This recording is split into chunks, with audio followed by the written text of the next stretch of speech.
మన ఉదయ్ నేత మన అనంతర సాయి భరత్ మీరు చేలు చేసి ఎవరిని కూడా దయచేసి ఇప్పటికే ఎన్ని చేలు తెచ్చినా సరిపోదులే, ఇంకా సగం మంది సగానికి ఎక్కువ రావాల్సి ఉంది, దారిలో ఉన్నారు.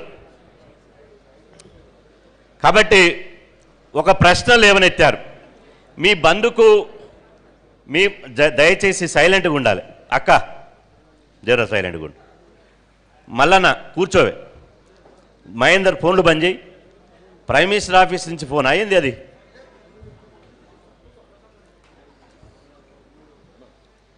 మీ బంధుకు అధికారంలో ఉన్నటువంటి కాంగ్రెస్ పార్టీ మద్దతు ఇచ్చింది, కేంద్రంలో ఉన్నటువంటి బీజేపీ మద్దతు ఇచ్చింది, బీఆర్ఎస్ మద్దతు ఇచ్చింది, ఆ తర్వాత సిపిఐ మద్దతు ఇచ్చింది, సిపిఎం మద్దతు ఇచ్చింది, తెలంగాణ జనసమితి మద్దతు ఇచ్చింది. కాబట్టి అన్ని పార్టీలు మద్దతు ఇచ్చారు. మీ బంద్ ఎవరి మీద? కొంతమంది ఏం చేశారంటే ఈ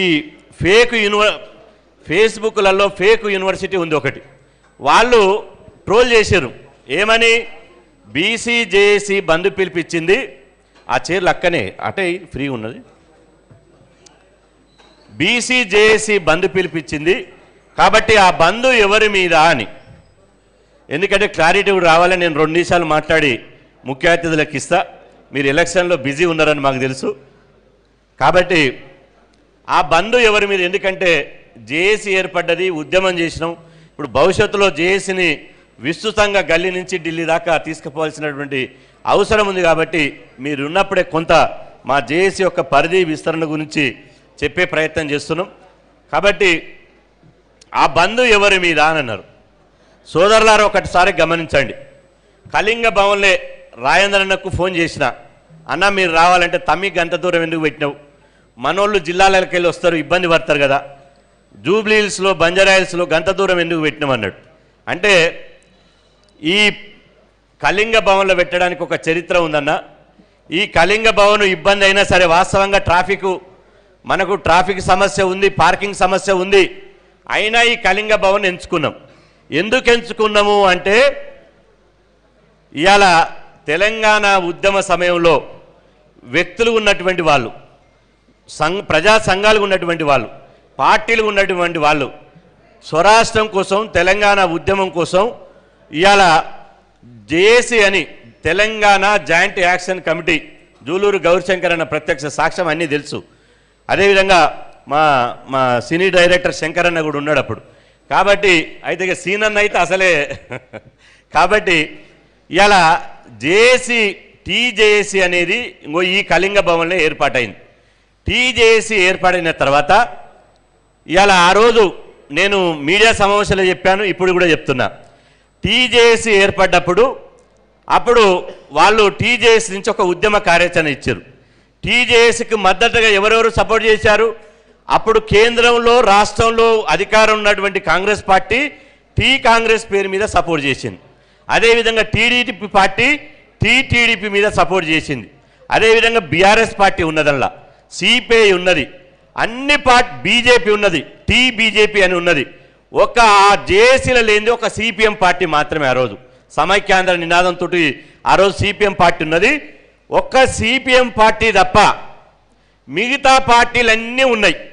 అందరు కలుపుకొని ఆ రోజు అన్నారు, ఎవరన్నా కానీ తెలంగాణ బిడ్డనా కాదా, తెలంగాణ బిడ్డలైతే తెలంగాణలో ఉన్నటువంటి మరొక పార్టీలు ఎక్కరలేదు, ఎవరి పార్టీ వాళ్ళకున్న ఒక ఉమ్మడి ఎజెండాతోటి, తెలంగాణ రాష్ట్ర సాధన ఎజెండాతోటి మనం టీజేసీ ఏర్పాటు చేసుకొని తెలంగాణ కోసం ఉమ్మడి కార్యాచరణతో కొట్లాడదామని చెప్పి ఆ రోజు సాగరారం చేశారు, సకల జనుల సమ్మె చేశారు, ఆ తర్వాత రహదారుల దిగ్బంధం చేశారు, తెలంగాణ బంద్ జరిపారు. అందరూ కూడా అన్ని పార్టీలు కలుపుకొని ఆ రోజు తెలంగాణ ఉద్యమంలో ఆ రోజు ఆ కార్యక్రమం జరిగింది. మరి ఆ రోజు ఎందుకు అనలేదు? ఆ రోజు ఎవరైతే మరి మీరు అన్ని పార్టీలు సపోర్ట్ చేస్తారు కదా, తెలంగాణ ఉద్యమం ఎవరి మీద అని అనలేదు. ఇక్కడ కలిసి వచ్చే ఎవరైతే మద్దతు ఇస్తాను మనకు వచ్చిర్రో, ఎవరైతే మీతో బీసీ ఉద్యమానికి కలిసి వస్తా అని చెప్పి వచ్చిర్రో వాళ్ళందరినీ కలుపుకొని పోయేటువంటి బాధ్యత ఆ రోజు మేమంతా జేఏసీగా మేము తీసుకోవడం జరిగింది. కాబట్టి అందరూ సంపూర్ణంగా జేఏసీకి ఒక రోజు ముందు చెప్పినాం, విమర్శలు మీరు ఒక పార్టీ మీద ఇంకో పార్టీ మీద ఆ డోర్ పెట్టవా, ఇంకో పార్టీ మీద విమర్శలు చేసుకోవడం మీ పార్టీ ఆఫీసులో చేసుకొని లేకపోతే బయట చేసుకోరు. కానీ తెలంగాణ బీసీ బంధు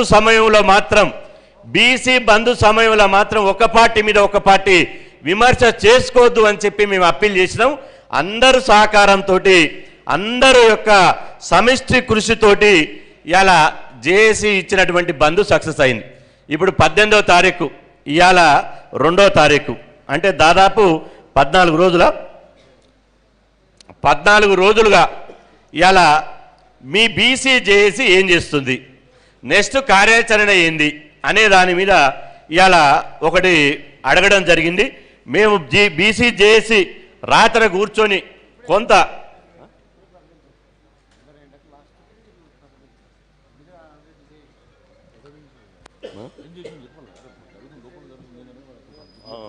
అన్నొద్దంటుండగా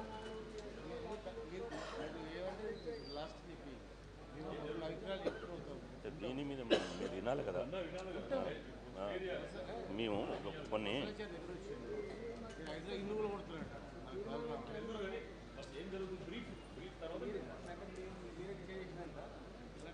మేము ఆల్రెడీ కూర్చున్నాం కదా, జేసీ కూర్చొని మాట్లాడాం కదా.